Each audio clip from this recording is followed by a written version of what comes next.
joins the crowds at the annual Orange Parades to commemorate the 298th anniversary of the Battle of the Boyne.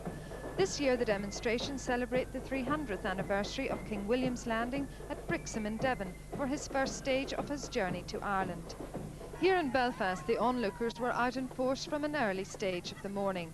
The seasoned spectators were well equipped with deck chairs on prime sites, and for the more adventurous, any accessible rooftop that would provide a view. It took nearly 2 hours for the entire parade to pass, with 10 Belfast districts and nearly 300 lodges taking part. Number 3 district was at the head, led by District Master, Newton Abbey Councillor Fraser Agnew. Each district takes it in turn to lead the parade every year. Earlier, county officers laid wreaths at the Garden of Remembrance at the City Hall, and at Royal Avenue, lodges from Number 6 district remembered 2 of their members, Private Fred Starrett and Private James Cummings. Both UDR men were killed when a bomb hidden behind wooden hoarding exploded at Royal Avenue in February.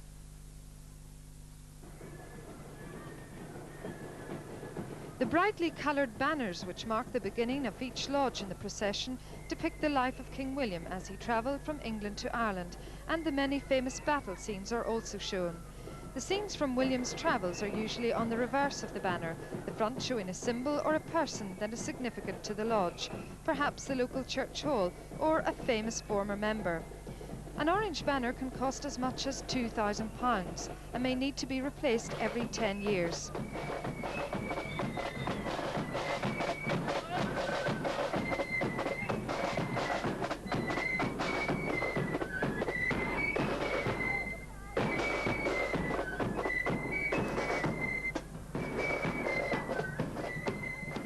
Following the banners were the bands, all in good tune with a big turnout of the Scottish bands this year. The best of their flute bands were on parade in Belfast, but it was a local band that gave the crowd some of the best entertainment of the day, with the Viscount Brookborough accordion band playing the Hokey Cookie as the procession was held up for a short while.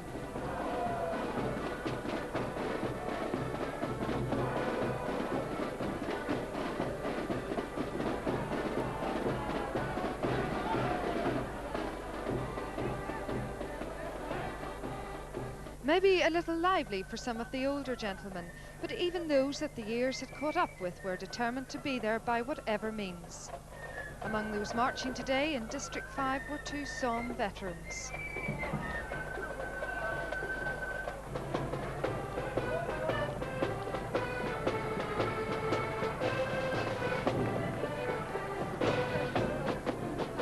The only group in the procession today to receive a spontaneous cheer from the crowd was the lodge of the Ulster Special Constabulary as it passed Sandy Row.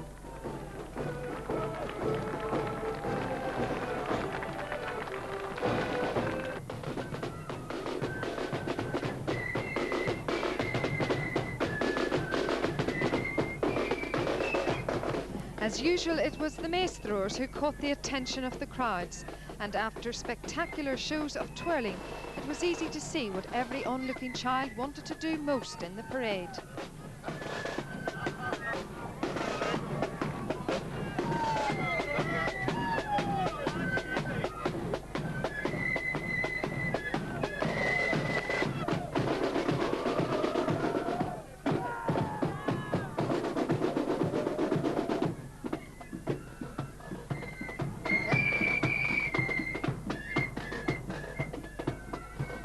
Thousands lined the route from the City Hall to the field at Edenderry, sometimes 5 deep in places, with even patients from the City Hospital taking to the warm fresh air to sit and enjoy the music.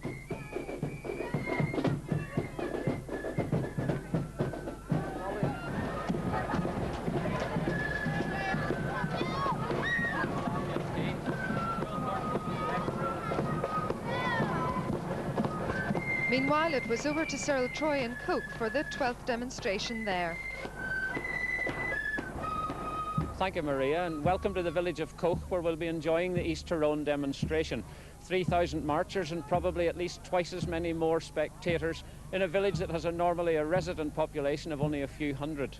And let's immediately put the record straight. We're not out in the sticks here, because this is really at the heart of Orangeism. There were Orange Boys here in Tyrone before the Orange Order was first established in 1795, and some of them became members of the first lodges. More of that in a moment, but you know this is also an area steeped in general history. St Patrick stood in this spot where we are today, Tamlacht Hill, admiring the lovely village in the valley below. A short distance away is the historic Tamlacht Stone, a Druid altar, and in the 200-year-old Tamlacht churchyard is a headstone giving a family ancestry back to William the Conqueror in 1066. It also records that one of the family, a surgeon and colonel of the Coleraine Regiment, died from excessive fatigue within the walls of Derry during the siege in 1689. And by the way, it was here at Coch that King James and his army crossed the Ballinderry River in 1688 on their way to laying siege on Derry. But back to the Orange Order's history. We should have had 3 of the 4 oldest lodges here today, but number 1 from the Dian and Benburb district has had special permission to go instead to Killylea and lead the Armagh demonstration. The order was started in 1795 following the Battle of the Diamond. But prior to that, the Dian that took the number 1, Wilson was the organiser of the Orange Boys, which were going for 15 months before the Orange Order. The earliest lodges then are all in and around Benburb. That is why. The 1, the 3 and the 4 are in the Tyrone side of the river. The 2, the 5 and the 6 are in County Armagh. They're within about a 5-mile radius, the first 6 lodges. The 69 lodges and 60 bands on parade today are actually walking across 2 counties. Tamlacht Hill, the assembly point, is in County Derry, but once the marchers come down the hill and across the Ballinderry River into the village, they are in Tyrone. Then it's up past our vantage point in Hanover Square to the demonstration field on the Ardbow Road. And in fact, the first lodge we see is the oldest here, Derry Ochil number 3. It has the honour of leading the Killyman district, the biggest in East Tyrone with 20 lodges. Killyman district covers Dungannon, Coal Island, the Moy and New Mills, and also takes in a small part of County Armagh. And here from Armagh is Miller's Hill Lodge, led by its pride and joy, its prize-winning accordion band.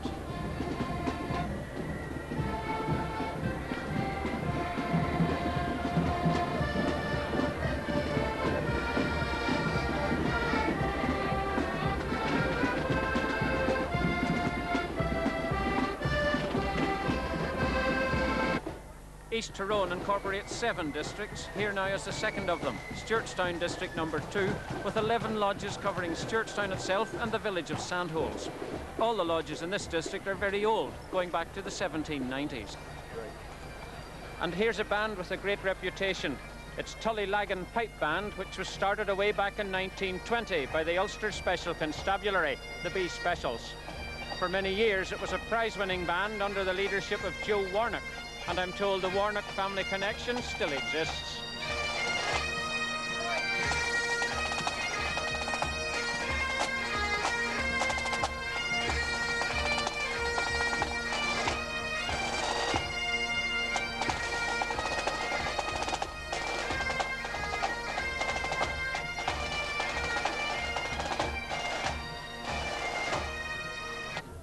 Cookstown District number 3 is the second largest district on parade with 13 lodges. It covers an area from Tullyhogue to Loch Fay, and it's Tullyhogue number 111 that we see first, led by the only part flute band in the district.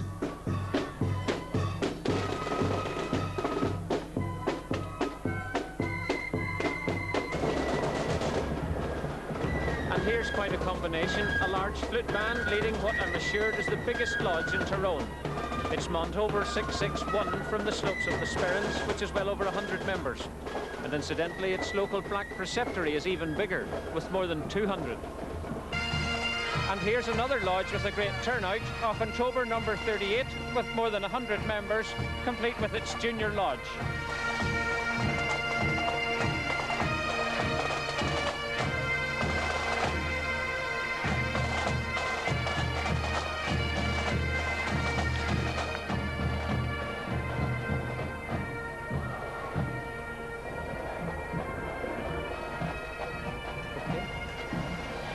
Finally, we have Coch District number 10, who as hosts for today's gathering go to the field last. This district, which has 7 lodges, is the smallest numerically in County Tyrone, but easily the largest geographically, reaching into County Derry. As well as the immediate Cook area, it also takes in our Bow and the Lough Neagh shore as far as Ballyronan. The leading lodge, Tamlach True Blues, was originally a County Derry lodge, but transferred from Moneymore district to Cook 101 years ago. Finally, the procession comes to an end with 2 more County Derry lodges, Ballinderry Pride of the East and Mawillian number 1436. And as we see them make their way safely to the field, it's time to take our leave. So we'll say goodbye from Cook as you cross the province to Lisburn to join Johnny Irvine. Early this morning, as Lisburn waited for its colourful 12th celebration, it was clear from the main decoration that the town's Orangemen remembered a darker day. They had paid special tribute to the 6 soldiers who died just over a month ago. We have normally our arch opening ceremony, which takes place on the 1st of July. On that occasion, we cancelled completely our arrangements and had a religious service as an Orange tribute to the 6 soldiers who died in Lisburn in June. Now, the wreath was laid by the Most Worshipful the Grand Master of Ireland on behalf of the Orange Institution on the arch, and that was our own Orange tribute, as well as associating ourselves with the main tribute. Today, Lisburn was the host district, and about an hour before the main parade started, local Orangemen and bandsmen were preparing for a small procession through the town centre. Among those waiting for the off was one of the more senior members of the order, Mr. Billy Dick. Billy, how many years have you been marching for? 70. You've been marching 70 years? This is 70 so. Do you never get tired of it, no? No. Have you missed any? I was at the open arch here in the 1st July. Right. Walked the whole area. I'm going to do the same of the day. How many miles is that altogether? Oh, well over 6. Well over 6 miles? Around the town? No, I'm doing the town first. Billy did do the town first, along with colleagues from the Lisburn district's 26 Orange lodges. Among them were the very young and the ladies of Old Boyne LOL 207 on the march in Lisburn for the first time. It was all a sneak preview of the main event for the townspeople.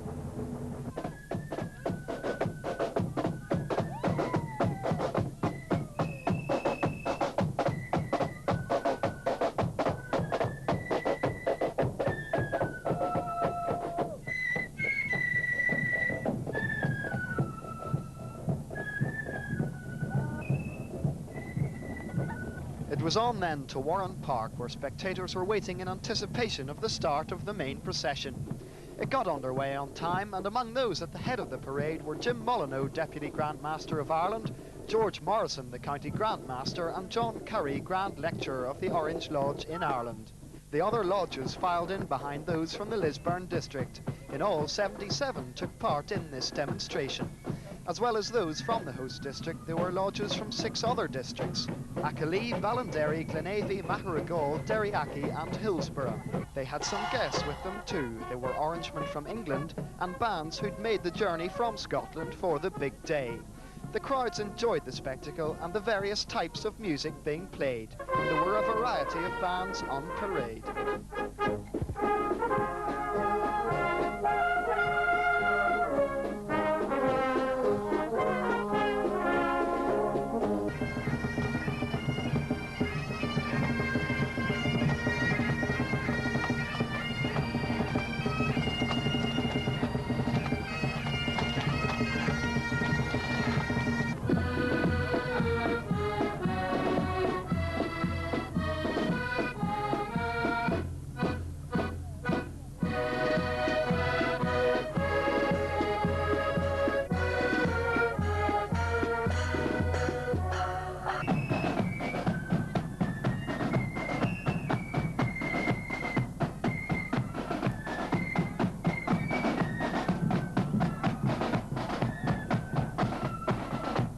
Being Lisburn, of course, the Lambeg drummers were on the march too.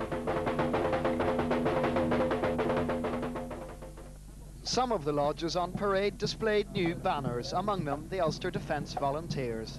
At their head, a banneret showing a picture of murdered UDA leader John McMichael was carried by his brother Brian. The parade route was about 2.5 miles. It took the marchers around the back of the town and into its centre, past the scene of the bomb explosion that killed the 6 soldiers. There, the Orangemen and band members paid their own tribute.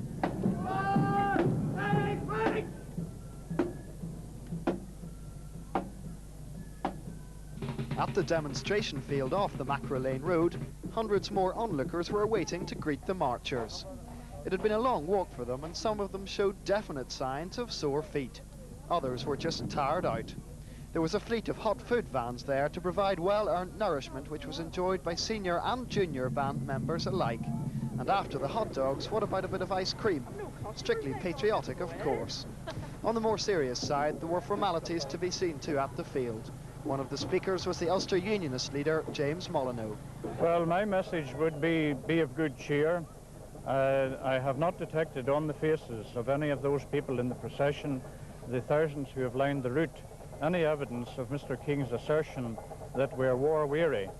And I would be telling people here they have good cause not to be war-weary, because they're winning. The enemy cannot conquer people as determined as the folk you see here today, who are not what might be called extremist. They're moderate, sensible, determined people, and they simply are not going to be pushed around by the IRA or anyone else. An hour after the first of the marchers arrived, other bands and lodges were still on their way into the field. They too would enjoy the rest of what had been a trouble and rain-free 12th demonstration. That's it from Lisburn. We now go over to Ray Hayden, who's a report on some of the other demonstrations that have been going on around the country. The seaside resort of Rosnarla in South County Donegal. And under the watchful eye of a Garda sergeant, lodges and bands from the border counties take to the highways and byways in the only Orange Parade to be held in the Republic. All-Ireland Piping Championship winners Manor Cunningham Pipe Band led the procession, setting musical standards for the rest to emulate.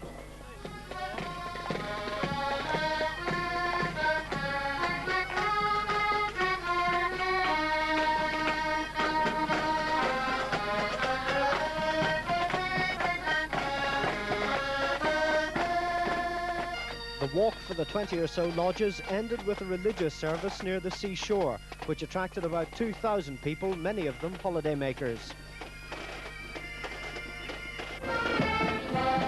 Across the border in County Fermanagh, about a dozen lodges from Donegal, Cavan and Monaghan were given pride of place at the head of the county demonstration at Kesh. A total of 90 lodges, including 16 from Fermanagh, paraded the 2-mile route to the field on the Enniskillen Road. There, Fermanagh's Deputy Grand Master, Eddie Elliott, told the 15,000-strong gathering that terrorist atrocities committed in the county wouldn't be forgotten. He accused the government of refusing to listen to the Protestant majority and claimed it was they who were the real victims of discrimination. 50 miles to the north, nearly 120 lodges and bands took an hour to pass through the centre of Londonderry.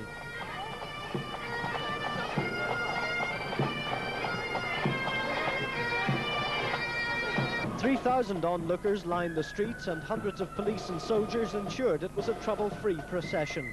As the parade passed the War Memorial in the Diamond, a large canvas screen blocked the view from the bogside. At the head of the parade was 84-year-old Deputy Grand Master of Ireland, George Dunn from Donegal. This is the 300th anniversary of the Siege of Derry, and to mark the occasion, the guests of honour were senior officers from the Apprentice Boys. The largest parade outside Belfast was in County Armagh. 165 lodges from 11 districts and 150 bands celebrated the 298th anniversary of the Battle of the Boyne in great style. 10,000 Orangemen and thousands more out enjoying the colourful spectacle transformed the village of